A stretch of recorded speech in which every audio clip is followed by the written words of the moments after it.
विजय की खबर जैसे ही राजधानी पहुंची, पूरा नगर झूम उठा। चारों ओर ढोलन गाड़ों की गूंज थी, आकाश रंग बिरंगी पताकाओं से भर गया था। राजा कृष्णदेव राय की सेना ने शत्रु पर भव्य विजय प्राप्त की थी।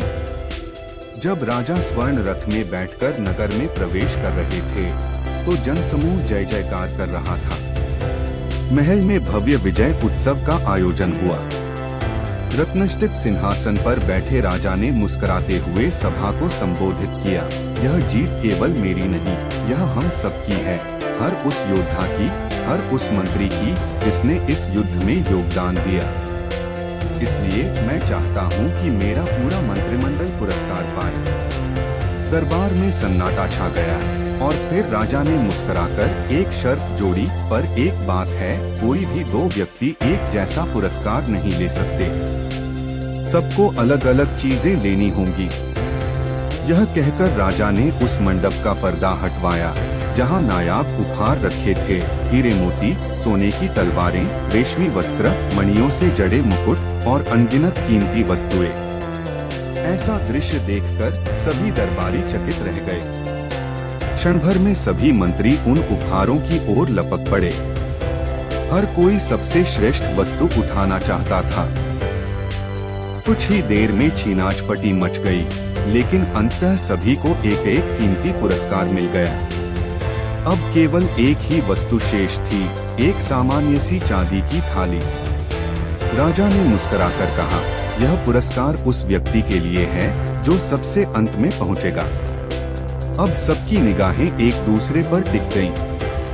तभी किसी ने गिनती की और बताया, तेनालीराम अभी दरबार में नहीं आए।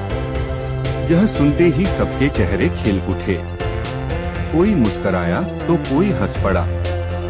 आज देखना तेनालीराम का मुंह कैसे लटका रहता है। ऐसी सस्ती थाली, बड़ा मजा आएगा। आज उसका मजाक उड़ाने का सुनहरा मौका है। तभी दरबार के द्वार पर तेनालीराम प्रकट हुए, शांत चाल, हल्की मुस्कान और हमेशा की तरह आत्मविश्वास से भरे। सभी दरबारी एक स्वर में बोले, आइए तेनालीराम जी, आपके लिए एक बहुत ही विशेष पुरस्कार बचा है। तेनालीराम ने चारों ओर देखा, हर दरबारी की नजरों में शरारत थी। सबके हाथ में कीमती उपहार थे। उसने बिना कुछ कहे चांदी की थाली उठाई, उसे माथे से लगाया और फिर धीरे से उस पर अपना दुपट्टा उड़ा दिया, मानो उसमें कोई रहस्यमय वस्तु हो। राजा कृष्णदेव राय यह देखकर चकित हुए, तेनालीराम, थाली पर दुपट्टा क्यों डाला है? तेनालीराम ने धीरे से मुस्कुराकर उत्तर दिया, महाराज, अब तक तो आपने मुझे हर बार थाल भरकर अशर्फियां दी हैं।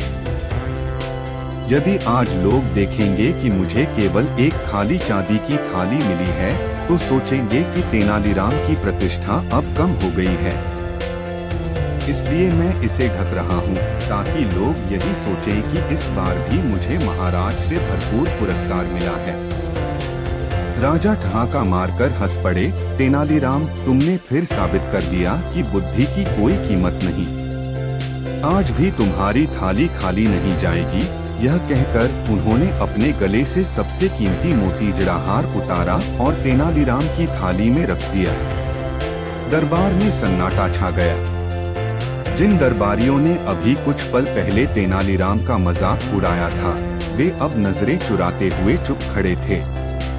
आज भी सबसे अनमोल पुरस्कार तेनालीराम को ही मिला था और सभी को एक बार फिर उसकी चतुराई का लोहा मान गए। दोस्तों, अगर यह वीडियो आपको पसंद आया हो तो प्लीज आप इसे ज्यादा से ज्यादा लाइक और शेयर कीजिए और ऐसी ही और मोटिवेशनल वीडियो के लिए मेरे चैनल को सब्सक्राइब भी कर लीजिए। और अगर आप मुझे फेसबुक से देख रहे हैं तो मेरे पेज फ्रेग्रेंस ऑफ ज्ञान को फॉलो भी कर लीजिए। मिलते हैं नेक्स्ट वीडियो में, तब तक के लिए धन्यवाद।